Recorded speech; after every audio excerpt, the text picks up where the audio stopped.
Welcome to Singapore, ladies and gentlemen. And to all Singaporeans and residents of Singapore, a warm welcome home.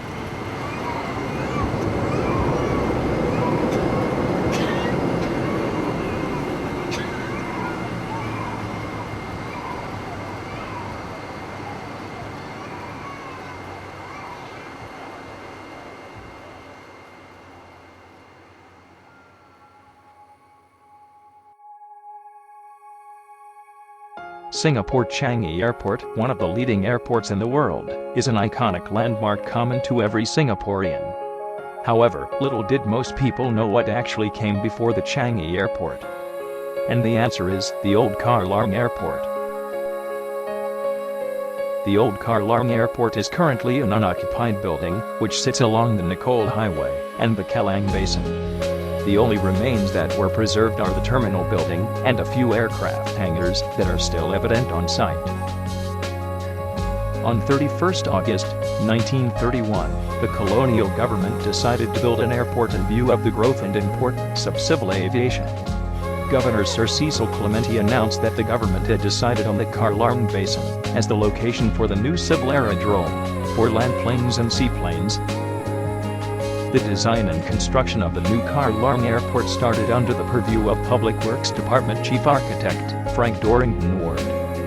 Massive reclamation tasks began in 1932, with the filling and reclamation of mangrove swamps and land from the sea around the Kallang Basin. Kallang Airport was officially opened on 12 June, 1937, at a cost of $8 million by the new governor, Sir Jonathan Thomas. The first aircraft to land at Kallang Airport was a flight of Hawker Ospreys off the aircraft HMS Hermes. Back then, plane landings had always been on the runway made of grass turfing. Its magnificent grass landing was made into a concrete runway by the Japanese in World War II, extending the total length to 5,500 feet long. On 13 March, 1954, a Qantas aircraft crashed while attempting to land at Kallang Airport en route to London from Sydney. The accident killed 32 people, including 8 crew. On 29 June, 1946, one of the Dakota aircraft belonging to the Royal Air Force Police, with 20 crew on board, crashed at the airport in a storm, with no survivors. The nearby road Dakota Crescent and the Dakota MRT station are named in commemoration of this disaster. By the 1950s, the Kallang Airport had become inadequate in coping with the demands of the modern civil aviation and growing passenger traffic. It was closed after the official opening of the Paya Lebar Airport on 20th August, 1955. The airfield was converted to a public park and the terminal building was handed over to the Social Welfare Department as the Singapore Youth Sports Council. On 1st July, 1960, the People's Association took over the building as the main building of its headquarters.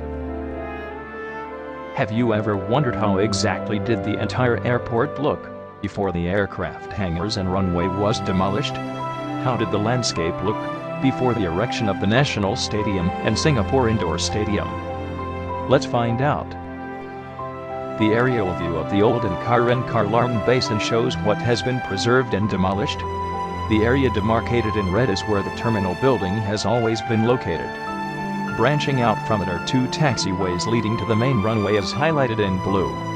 These runways were demolished and replaced by the current Stadium Boulevard Road and Old Airport Road. The beginning of the old runway sits the current Oasis building, which is also where aircrafts first landed. By the sides of the old runway is where the current National Stadium and Indoor Stadium is located now. The terminal building itself was considered a marvel, with a large open-air viewing gallery on the top of the 2-story building and an iconic circular control tower in the middle of the glass-covered building. The terminal building was once described as the finest airport in the British Empire and an aviation miracle of the East due to the ample facilities in the airport. Reflecting early modernist British architecture, its interiors were detailed with Art Deco ornamentation, like its intricate railings and columns. Dissecting the terminal building in hybridity layers, the Old Kallang Airport could be seen in 4 separate layers. They are namely the raised podium platform, the continuous window facade, the continuous human circulation around the periphery, and the circular tower that creates a symmetrical form of the whole building. Looking at the layers in detail, the stepping up of the raised platform sits the whole building on a higher ground. It gives the entire building a sense of authority and control over the entire airport. The continuous window creates an unobstructed and panoramic view of the surroundings. The windows create a see-through effect to the back of the block, which creates a harmonious blend of the terminal building with the surroundings.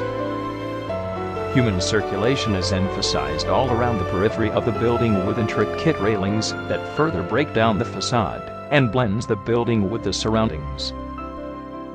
The circular control tower, which protrudes through the podium, further emphasizes the notion of an authoritarian architecture as it deliberates the symmetrical form of the building.